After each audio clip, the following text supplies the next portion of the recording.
Hi everyone. Today we are going to look at protein-ligand docking with DataWarrior. This will just be a very simple example to get you started. Please note that at the time of posting this video, the scientific article describing docking and scoring with DataWarrior has not yet been released. From what I can see so far, the scoring seems to be force field based, but that is not fully confirmed yet. The method for generating ligand poses is also not yet described. Hopefully, the article will be published soon, since having a docking engine directly inside DataWarrior is a great addition. One thing to keep in mind is that the score ranges you'll see are quite different from what we usually get with tools like Smina or Vina. It looks more like the package dock.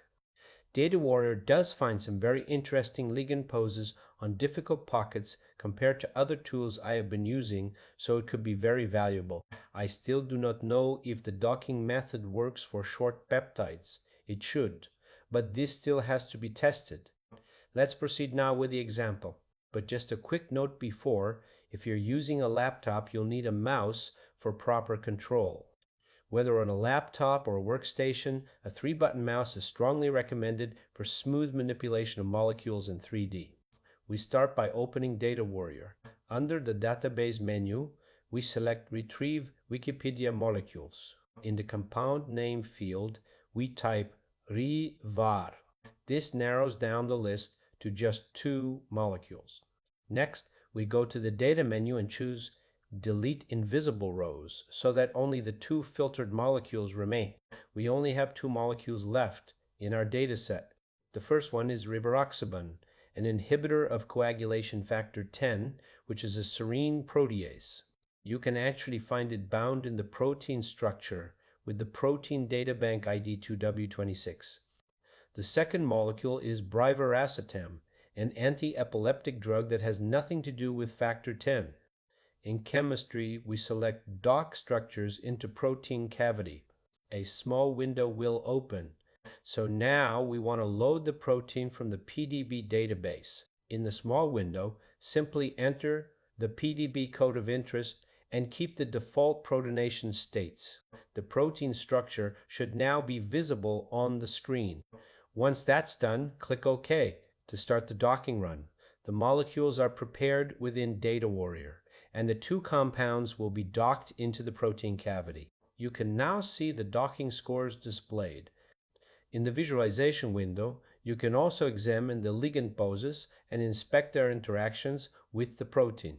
By right-clicking on the protein window, at least on a Mac, you'll bring up additional commands such as stopping the animation or adjusting the display.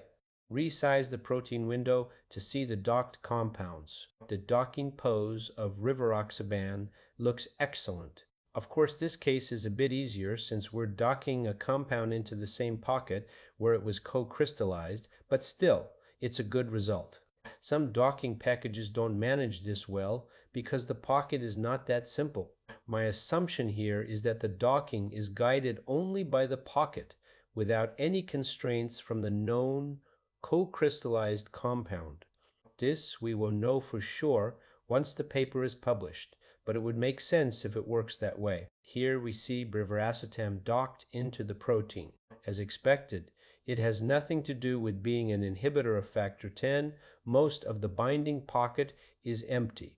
You can notice that the docking score is much worse compared to rivaroxaban. So, that's it for today, a very simple introduction to docking with DataWarrior.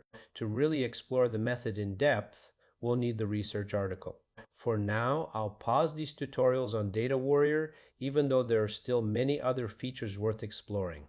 For example, the macro commands can be extremely valuable for automating complex processes or routine preparations of compounds. I hope this first series of tutorials has been useful. As you've seen, if you're new to the field, drug discovery is challenging, but by combining different tools and even developing some of your own code, step by step, you can make important contributions. And many diseases are still poorly understood. Developing drug candidates first, and hopefully approved drugs, remains crucial. With AI, new methods are emerging, and perhaps in the future, some of the tasks we do in DataWarrior will be handled by intelligent agents. But it's important to keep in mind that it's still very difficult for a machine to reproduce what a human can perceive on the screen.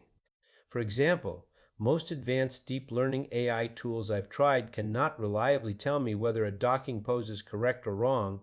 They often can only point to extreme cases where a ligand is barely inside the pocket.